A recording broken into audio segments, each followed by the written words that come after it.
Hello, beautiful people. First ever client case study going in the books goes to the one and only Paul. First ever client I had was a friend, a gaming friend, reached out to me via Discord text message who wanted to get in shape given the current starting point. We managed to lose, I want to say 80 to roughly 100 pounds in less than 12 months. And this is the whole approach of the protocol I have going down. Fortunately, second time recording this, YouTube only allows a sub 15 minutes video currently as of right now, given my current channel standards. This something should go through for the next one. Maybe I can do it a little longer because it was 30 minutes. Now this one has to be sub 15. Gonna speed run this. Let's go straight into it. Starting point for Paul for a client and coach expectation. This is probably one of the most important parts of what are we currently dealing with. What do we need to make any adjustments regarding his current plan, the goal to get him moving forward to where he wants to be, right? Current starting point for Paul, 3 or 5 pounds, like I mentioned. Very low energy. Lethargic, would get winded from moving, walking up the steps, moving around, carrying groceries. You will feel yourself being gassed and tired more than normal. Imagine your current body weight, 200 pounds, right? Average male, 180. You have to put a 60-pound vest around your shoulders and go for a walk on the neighborhood. You will feel yourself getting pretty damn tired much sooner than you would if you're walking around your normal 180, 160, right? That's what happens when you carry body fat. When you have this much body fat, if I had to guess, say 40 to 50-ish% for Paul, it's a lot of weight. Health complications really start to play a role here. Stroke, diabetes, cancers, all these things, high mortality risk where the average American does die from, plays a role here. And this is not good for your body condition whatsoever. So I was happy Paul was able to reach out to me, put in a lot of effort to get him where he currently will be, given the final slide, you will see where he's currently at. Very low confidence, very camera shy. Final slide is my favorite. You will see the biggest difference from day one to where we ended working together. You will see as we get there. I'm not going to spoil it. Current body count, like I said, it's not the worst, but it's not the best. 40-50% body fat. It's a lot of body fat, give or take, realistically. Me recording this, again, fitness is my lifestyle. I'm probably sitting at a comfortable 15%. That's me being not too monotonous with my current intake. I have been very prominent in being pretty mindful of what I'm doing. I'm walking no less than 10,000 steps a day. So body fat's dropping a little bit, but we needed to get Paul in a better spot. But this is currently where he was dealing with. And this is where a lot of people really screw up because where they're starting at, they go balls to the wall, go too crazy. And then they hit a wall, they reset, they plateau, and back where they currently were, or even worse. The goal for Paul, again, like I mentioned, starting point is very important. The goal is equally as important, or maybe even more. The goal is your why. This will give you the drive when you are faced against trial and tribulation, the temptations you will be facing, holidays, things like that. When people are bringing you food, they're offering you these things. When you see pizza, when you're like out and about, ice cream, all these foods, that are very high in calories and also fat content. The goal and your why needs to be strong enough so you can kind of step away and not really fall to every single temptation you do see. Paul wanted to improve his overall energy levels. Like we said, he was just lethargic. He didn't have the energy to want to do anything really. You're very shy. You're a very homebody. You're like in a shell 24/7 when you're currently stuck at the worst physique you've been in your life. Increase overall mood and confidence. It says mode. I should be editing that. Anyways, overall energy mood. It's a big one. It's your day-to-day life. When I got in shape, when I was prior to being very skinny and very little confidence, best way to put it is when you have a haircut, you feel good. You're going out and about. You're very confident. You're walking in rooms with your chest up, your head held up high.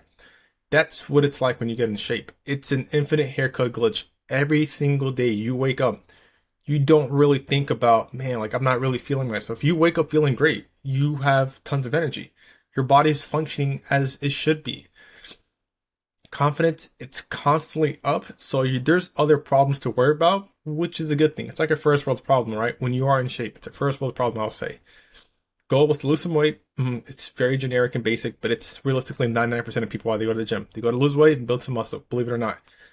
It's nothing new. It's really basic on paper, but it's when you have life stresses playing a role, these last two goals feel like they're impossible for some to reach.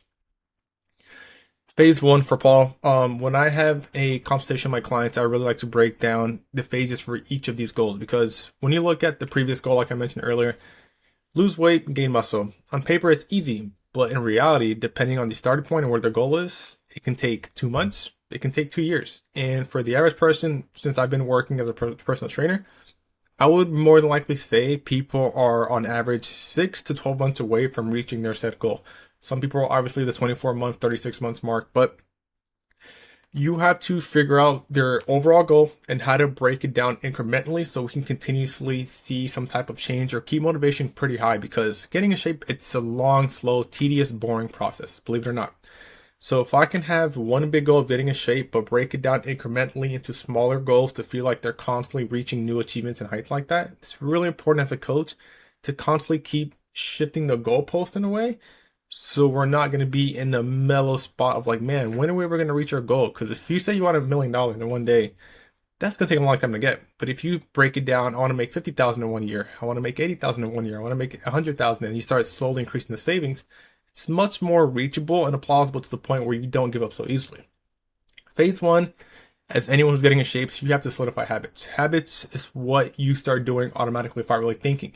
Less thinking for someone, more doing. It's going to be a win-win. You don't really think, you don't really tell yourself, I have to brush my teeth at night. You just get up and do it. You shower before bed because it's just what you do. Same thing for lifestyle, fitness, and dieting. You kind of just start working on these things monotonously, so they're more automatic without so much thinking and effort going behind it, where you start executing. Paul, I maintain very low pressure, high communication, which means if he screwed up, I wasn't a drill sergeant in his ear. I was telling him, hey, it's okay, one mess up, these things happen. And I would obviously keep communication high, making sure he's hitting his daily task. How much, again, I didn't have steps yet, but realistically for the average person, but speaking for Paul for sake, I didn't give him a step count, not yet. I wanted to give him kind of a bare bones approach to see how much weight we can really shed if he gives me one thing I was asking for, which is the caloric intake I'll be getting to. I said, let's do these things. Wake up, drink some water. Obviously, don't go into your bad habits, doom scrolling, get out of bed, things like this. Start working on maybe preparing some thoughts for the next meal moving forward. The goal is preparation. And if you don't prepare, you're going to be winging it. And most people I've seen in the gym that I've been coaching, when you wing it, it's a high chance of error, which means it's the continuously snowball and cascading effect of really just spinning your cycle and plateauing for a long time. I wanted Paul to make sure we had a plan first and foremost and start executing on a daily basis. The program was created around his life and goals, so we're talking 3 days a week working out. Hour, depending on what kind of focus it was. If we're talking leg focus, might be an hour and a half because rest periods, things like that, hip thrust, squats, and RDLs are very demanding on the body. His nervous system starts to take a toll as well too.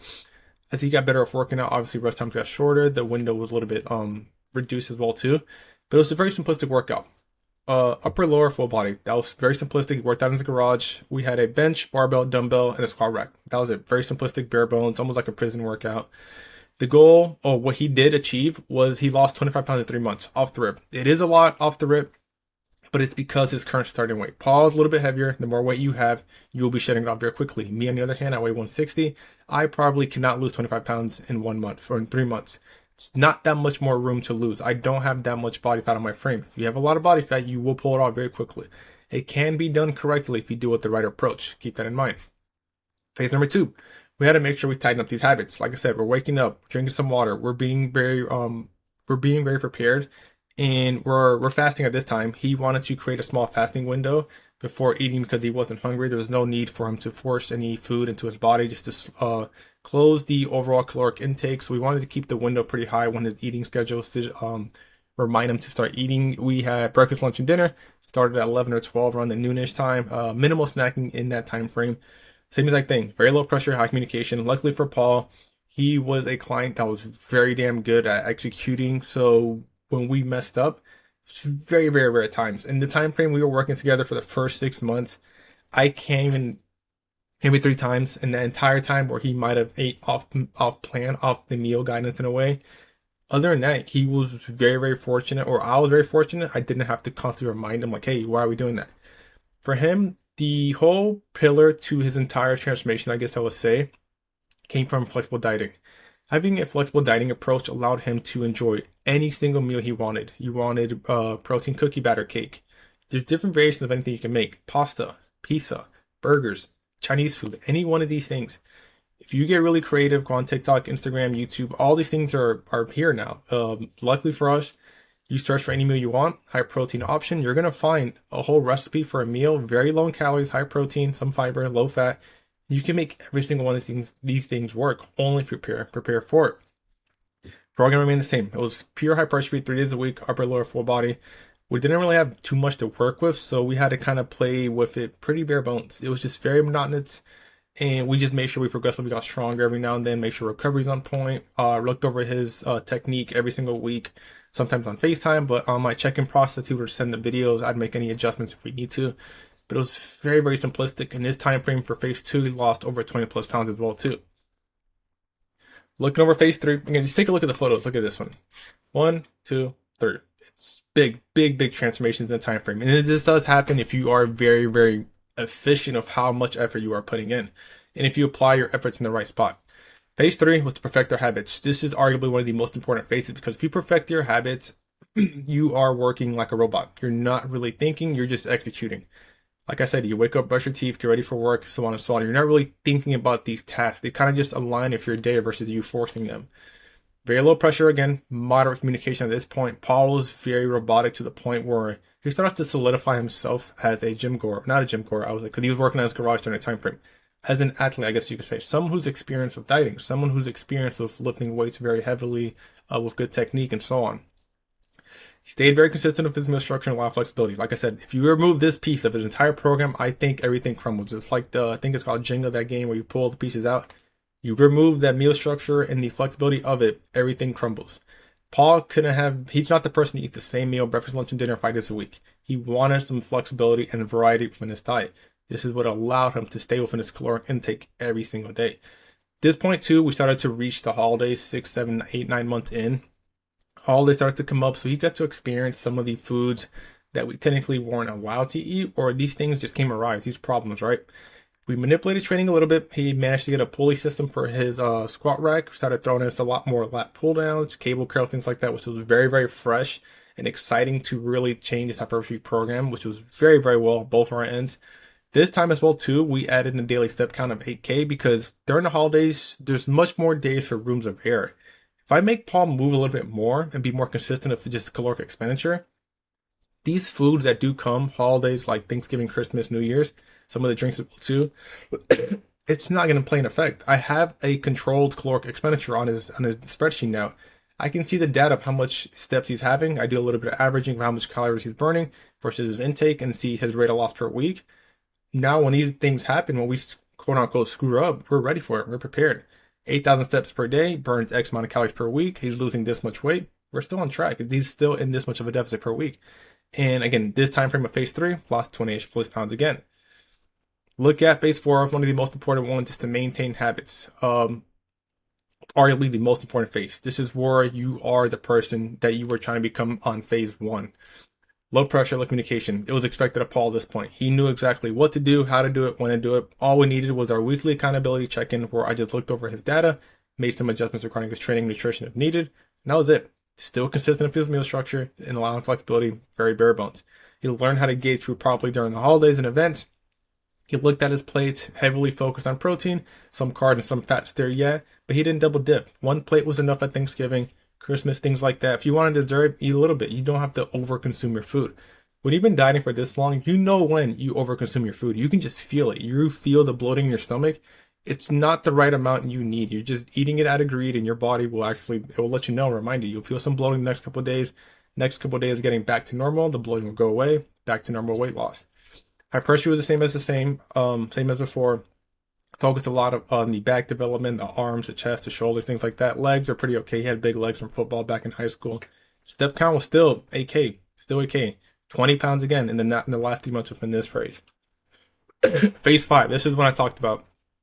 This photo here speaks volumes. This is where, as a coach, I am proud to say one of the most favorite transformations I've ever seen in my life, from my experience. Being very camera shy to having this photo on social media and public, to saying, I don't know what to caption, but I'm happy with the smiling emoji. And this is the same photo where it started regarding the photo. If you go back to the first transformation or before the transformation, he enjoys his new lifestyle. Now he's currently in his own, focusing on muscle growth, signed up to the gym, gave him a whole program where he's following on its own, having access to tons of equipment. Strength is just skyrocketing, and Paul understands that phases never end. Before our wedding, Paul gained 20 pounds. Now he lost the 20 pounds, and he's still hovering 10 pounds, a little bit heavier than where we currently ended at. And that's where Paul is currently solidified. his new lifestyle. Basically, he's only gained 15 pounds since the end of the journey. YouTube only allows me to upload 15 minutes of it, so I have to cut it short. But I appreciate you guys watching. Make sure you like, comment, and subscribe, and I'll see you guys in the next client case study.